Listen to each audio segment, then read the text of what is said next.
Hiya Five! I hope you're doing okay. Miss Ridges here.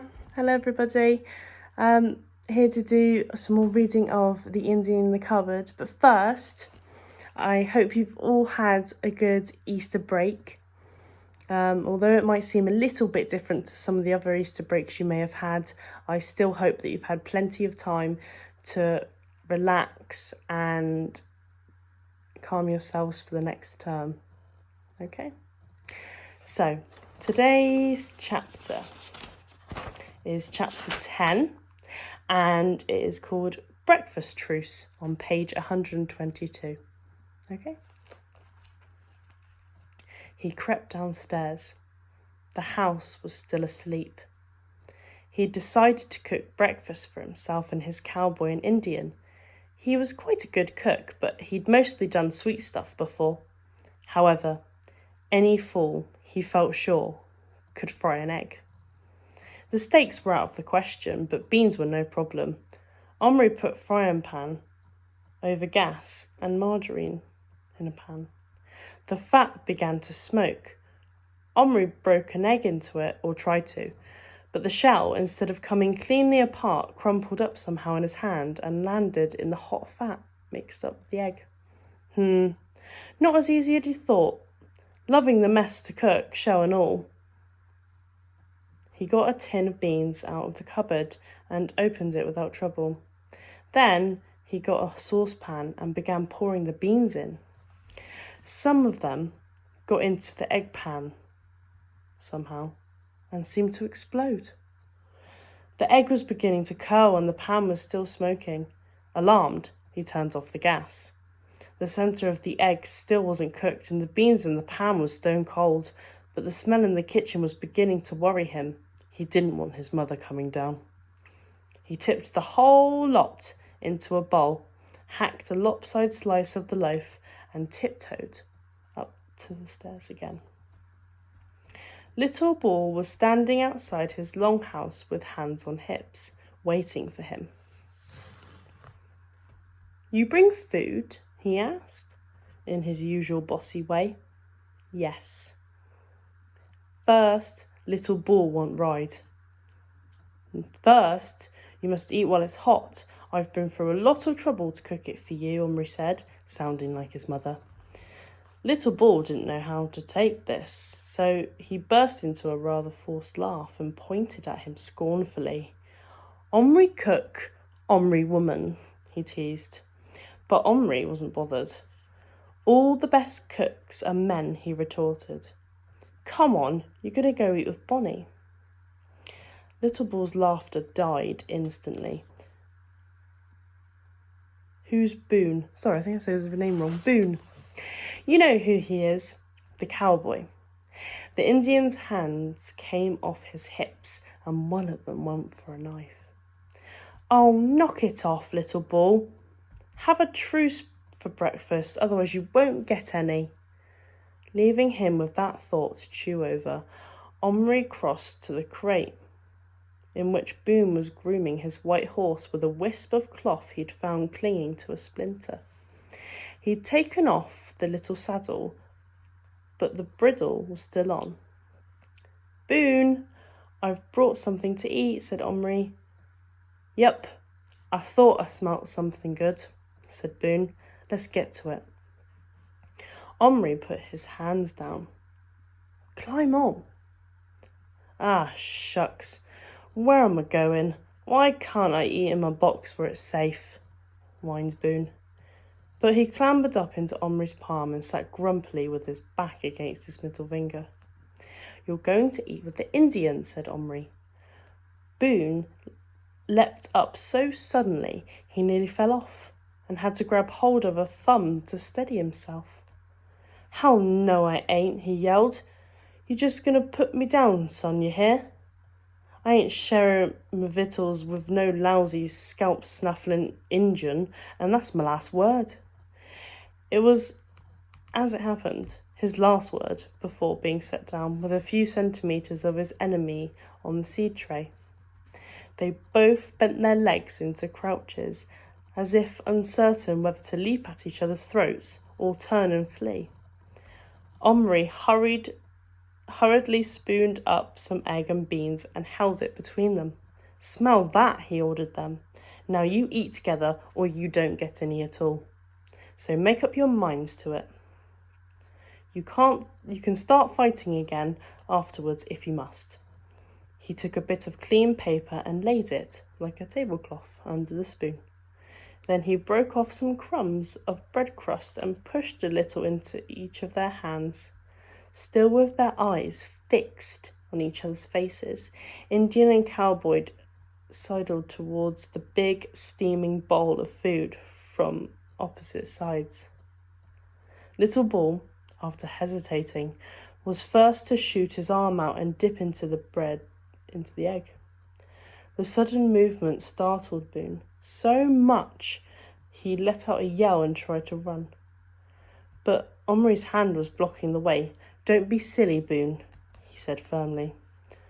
"I ain't being silly.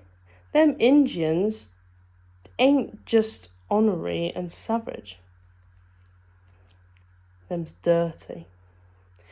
And I ain't eating from the same bowl as no—" "Boone," said Omri quietly, "Little Bull is no dirtier than you. You should see your own face." "Is that my fault? What kind of hallucination are you anyways, telling me I'm dirty when you didn't bring me no washing water?" That was a fair complaint, but Omri wasn't about to lose the argument on a side issue. "You can have some after breakfast, but if you don't agree to eat with my Indian, I'm going to tell him your nickname." The cowboy's face fell. "Now that ain't fair." "That plum ain't no ways fair," he muttered, but hunger was getting the better of him anyway. So grumbling and swearing under his breath, he turned back and marched to his side of the spoon. By this time, Little Bull was seated cross-legged on the spoon. Cross-legged on a piece of paper, a hunk of bean in one hand and a mess of egg in the other, eating heartily. Seeing this, Boone lost no time in tucking in, eyeing the Indian, who ignored him. "Where's my coffee?" he complained after he'd eaten a few bites. "I can't start the day till I've had my jug of coffee." Omri had completely forgotten about coffee, but he was beginning to be pretty well fed up with being bossed about by ungrateful little men, so he settled down to eat the remains of the food and simply said, "Well, you'll have to start this one without any." Little Bull finished his breakfast and stood up.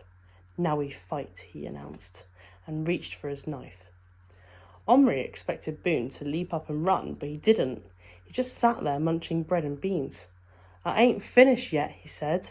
"Ain't gonna fight till I'm plumb full of victuals. So, you can just sit down and wait, Redskin." Omri laughed. "Good for you, Boone. Take it easy, Little Bull. Don't forget your promise." Little Bull scowled, but he sat down again. Boone ate and ate. It was hard not to suspect, after a while, that he was eating as much and as slowly as possible, to put off the moment when he would have to fight. At last, very reluctantly, he scraped the last bit of egg from the spoon, wiped his hands on the side of his trousers, and stood up. Little Bull was on his feet instantly. Omri stood ready to part them.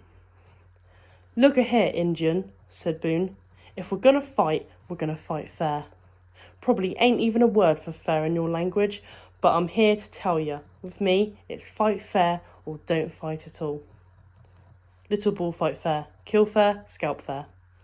You ain't gonna scalp nobody, less'n you take it off with your teeth." For answer, Little Bull raised his knife, which flashed in the morning light. Omri, his hands on his knees, waited. "Yeah, I see it, but you ain't gonna have it much longer." "And why ain't ya?" "Because I ain't got one. I only got my gun, and my gun's run plumb out of bullets. What I got, and all I got is my fists. Oh, and one other thing. I got my hallucination here." He waved a hand at Omri without taking his eye off Little Bull for a second. "And I know he don't want to see this here purdy red scalp of mine hanging from no stinking redskin's belt. So a fight, it's going to be a fist to fist, face to face, man to man. Indian, do you hear me? No weapons, just us two. And let's see if a white man can't lick a red man in a fair fight. Lesser meb, just meb. You ain't red at all, but yeller." And Boone stepped round the bowl of the spoon, threw his empty gun on the ground, and put up his fists like a boxer. Little Bull was nonplussed. He lowered his knife and stared at Boone. Whether Little Bull had completely understood the cowboy's strange speech was doubtful, but he couldn't mistake the gesture of throwing the gun away. As Boone began to dance round him, fists up, making little mock jabs towards his face, Little Bull was getting madder and madder. He made a sudden swipe at him with his knife. Boone jumped back. "Oh, you naughty Indian! Ah, see. I have to set my hallucination on you." But Omri didn't do anything. Little Bull had got that message. Throwing down the knife in a fury, he hurled himself onto Boone. What followed was not a fist fight, or a wrestling match, or anything so well organised. It was just an all-in, no-holds-barred two-man war.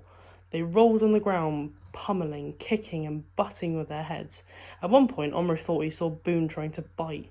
Maybe he succeeded, because Little Bull suddenly let him go and Boone rolled away swift as a barrel down a slope and onto his legs, and then, with a spring, like a bow-legged panther, onto the Indian again.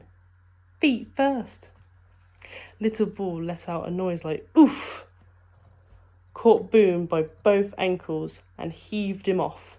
Little Bull picked up a clod of compost and flung it after him, catching him full in the face. Then Little Bull got up and ran at him, holding both fists together and swinging them as he had swung the battle axe. They caught the cowboy a heavy whack on the ear, which sent him flying to one side. But as he flew, he caught Little Bull a blow in the chest with one boot that left them both on the ground. The next morning, each of the men found himself pinned down by a giant finger. "All right, boys, that's enough," said Omri, in his father's firm ended of the fight voice. "It's a draw. Now you must get cleaned up for school."